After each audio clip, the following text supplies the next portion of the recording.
There are certain moments in your life that never really fade. They don't blur with time. They don't soften around the edges. They just sit there, sharp, vivid, and permanently etched into your memory. For me, that moment happened in a fluorescent-lit algebra classroom during my senior year of high school, and it changed everything. What I'm about to tell you is something my family still laughs about to this day. My friends still bring it up like it's some legendary story, but at the time, it didn't feel legendary. It felt humiliating. It felt isolating. And for a while, it felt hopeless. I was never the smartest kid in school. Not the worst, not a troublemaker, not someone teachers complained about. I was just average. Solid C student.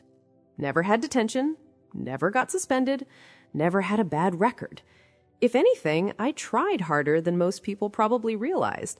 I just didn't process information the same way some of the gifted kids did. Math, especially, was my weak point. Algebra felt like someone had invented a language and then expected me to speak it fluently overnight. And that's where she comes in. We'll call her Mrs. Frank. Mrs. Frank had been teaching at that school for over a decade. She wasn't just another teacher. She was what the administration considered a pillar. Reliable, structured, consistent, untouchable. At least, that's how it felt. But students knew a different version of her. She had a reputation. Petty, cold, sharp-tongued, and especially cruel to anyone who struggled. I didn't understand why she treated me the way she did. I wasn't disruptive. I wasn't disrespectful. I just didn't understand algebra. And that was enough.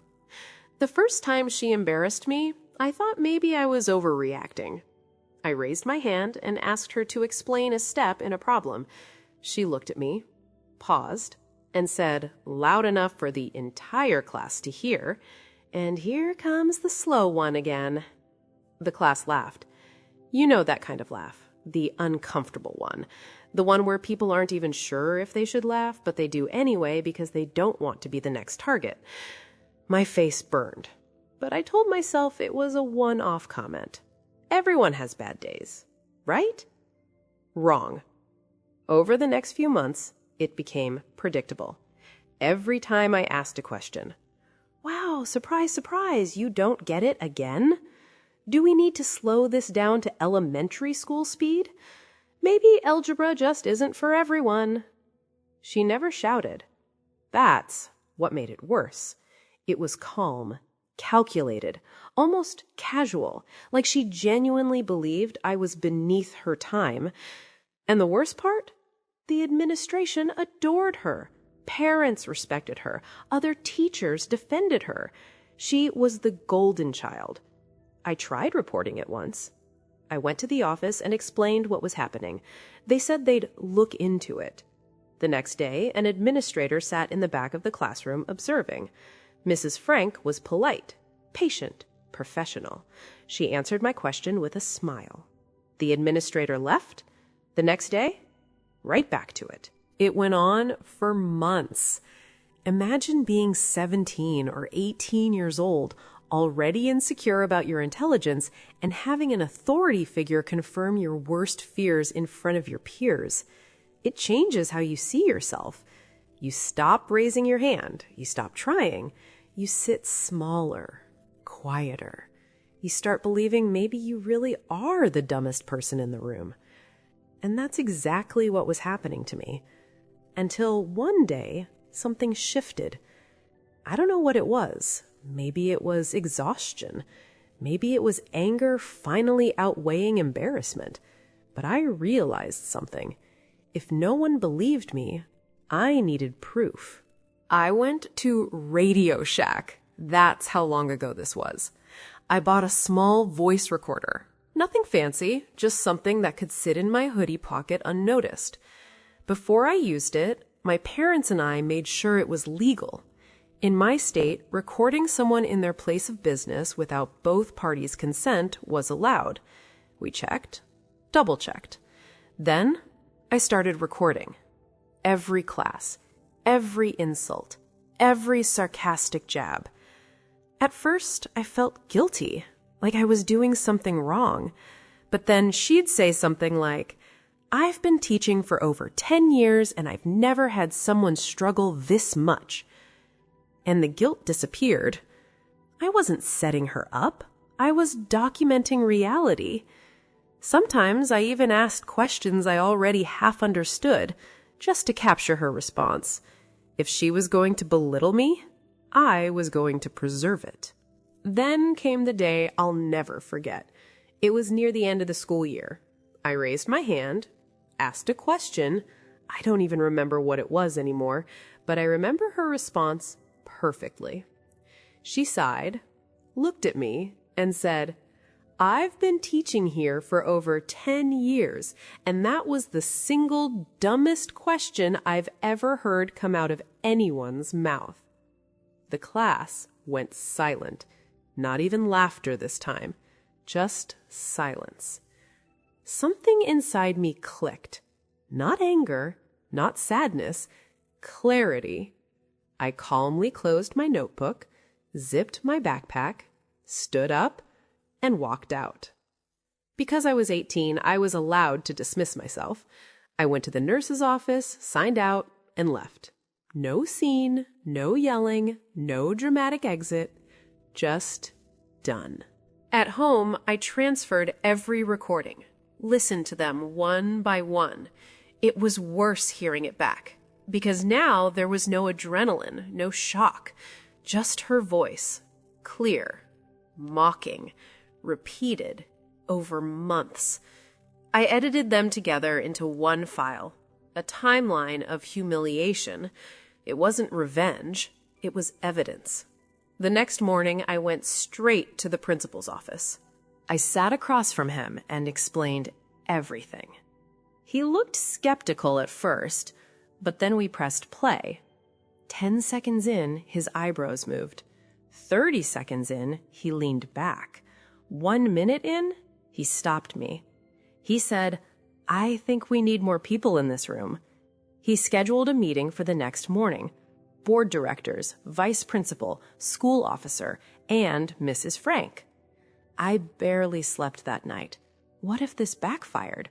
What if they defended her? What if they said I provoked it? What if I ruined my own reputation? But it was too late to back out. I was called down during first period. The room felt heavy. Mrs. Frank was already there. She looked calm, confident, maybe slightly annoyed. I avoided eye contact. The principal told me to play the recording, so I did. The room filled with her voice. And here comes the slow one again. "Wow, you still don't get it? Do we need to go extra slow for you today?" You could feel the shift. At first, the administrators looked bored, then uncomfortable, then stunned. One of them removed his glasses. Another crossed her arms tightly. The school officer just stared at the table. Mrs. Frank didn't say a word. As the tape continued, her posture changed. Arms folded, then unfolded, eyes downward, then glassy, and then came the final clip. "I've been teaching here for over 10 years, and that was the single dumbest question I've ever heard come out of anyone's mouth." Silence.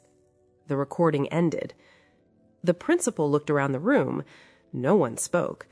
Then he looked at me and said, "I think we've heard everything we need to. Thank you." I was dismissed. As I walked out, I glanced back. Mrs. Frank's eyes were filled with tears. Not angry tears, not defensive tears, realizing it's over tears. And I'll be honest, I smiled.